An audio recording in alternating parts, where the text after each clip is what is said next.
बात करें मुख्यमंत्री योगी आदित्यनाथ की। मुख्यमंत्री योगी आदित्यनाथ ने मानसून से पहले प्रदेश में बाढ़ की समीक्षा बैठक की है। सिंचाई विभाग के अधिकारियों को निर्देश देते हुए सीएम योगी ने कहा कि बाढ़ से निपटने के हर संभव प्रयास किए जाएं, साथ ही जल जमाव को लेकर भी सतर्क रहें। बाढ़ को लेकर संवेदनशील इलाकों की निगरानी करें। सीएम योगी ने हर जिले में कंट्रोल रूम बनाने के आदेश दिए हैं, साथ ही अधिकारियों की जवाबदेही भी तय करने के आदेश दिए गए हैं।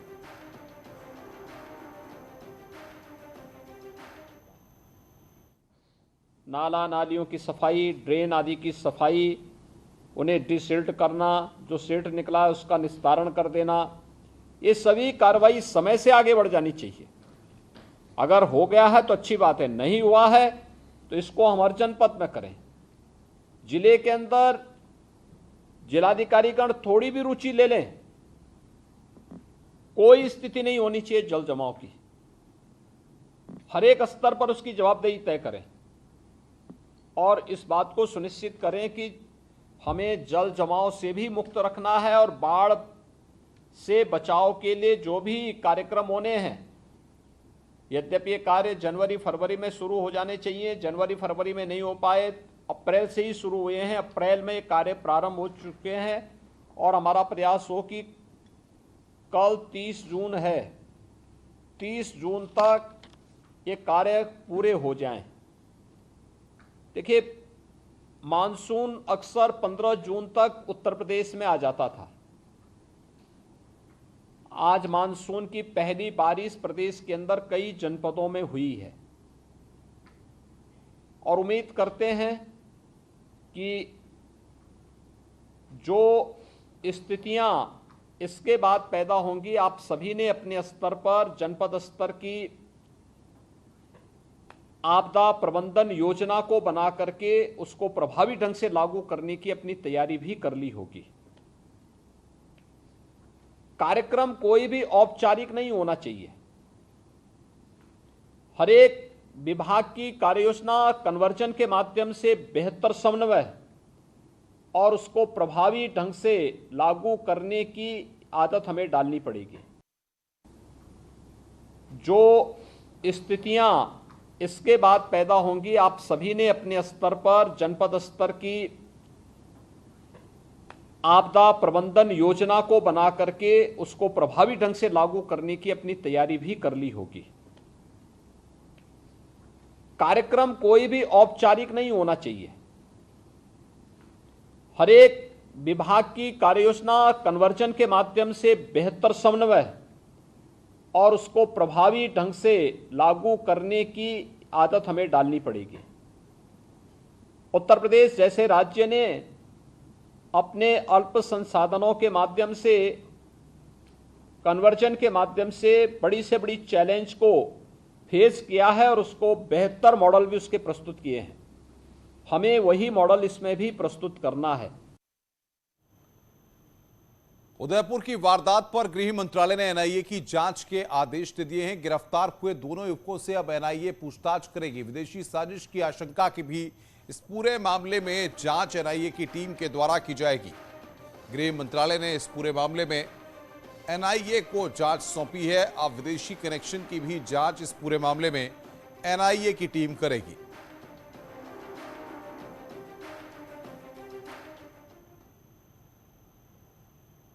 वहीं उदयपुर की वारदात पर केंद्रीय मंत्री मुख्तार अब्बास नकवी ने इसे तालिबानी शैतानी मानसिकता वाले लोग करार दिया है।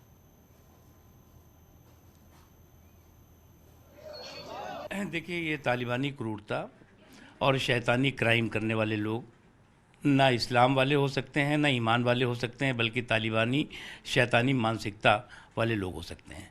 और जिस तरह की क्रूरता, जिस तरह की बर्बरता दिखाई गई, वो निश्चित तौर से कोई भी कम्युनिटी, कोई भी कंट्री, कोई भी कल्चर उसे एक्सेप्ट नहीं कर सकता और इस तरह की बर्बरता बर्दाश्त भी नहीं की जा सकती। लेकिन उसके साथ ही साथ मेरे देश के लोगों से भी अपील है कि देश के सांप्रदायिक सौहार्द के ताने बाने को, हिंदुस्तान की ताकत को सांप्रदायिक साजिशों के ज़रिए तार तार करने वाले लोगों से होशियार रहने की ज़रूरत है और जो भी इस तरह की जघन्य अपराध कर रहा है उसके खिलाफ कार्रवाई हो रही है और कड़ी से कड़ी कार्रवाई होनी चाहिए। एक तरफ घटना और उसके अलावा सोशल मीडिया में इसको पोस्ट भी करना, इसको किस तरीके से देखते हैं?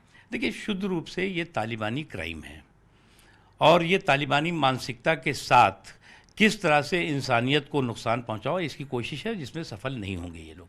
सर, इससे पहले उन्होंने कंप्लेंट भी किया था, लेकिन वहाँ के जो पुलिस प्रशासन है उन्होंने उचित कार्रवाई नहीं की।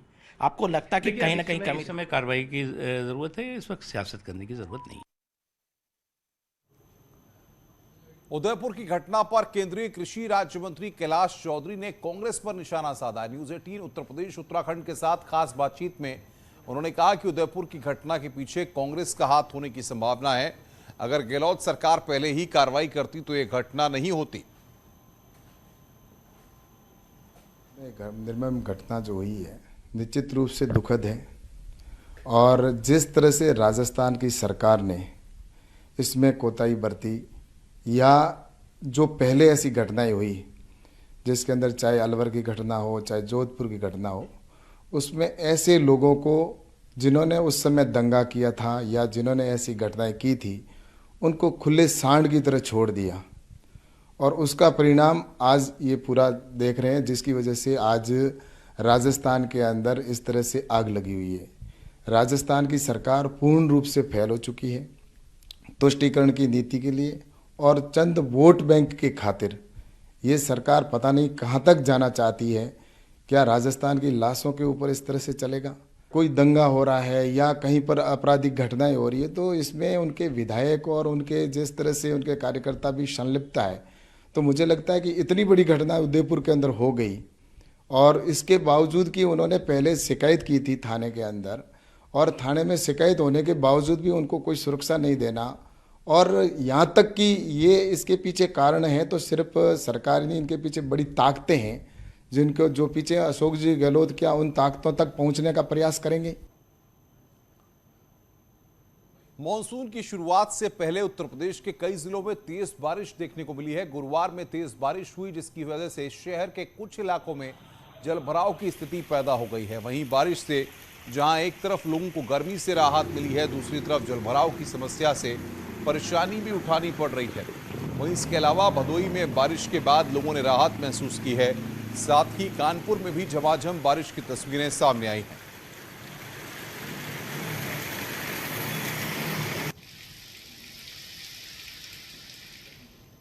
सबसे भरोसेमंद channel news 18 Uttar Pradesh Uttarakhand TV और सोशल मीडिया पर नंबर 1।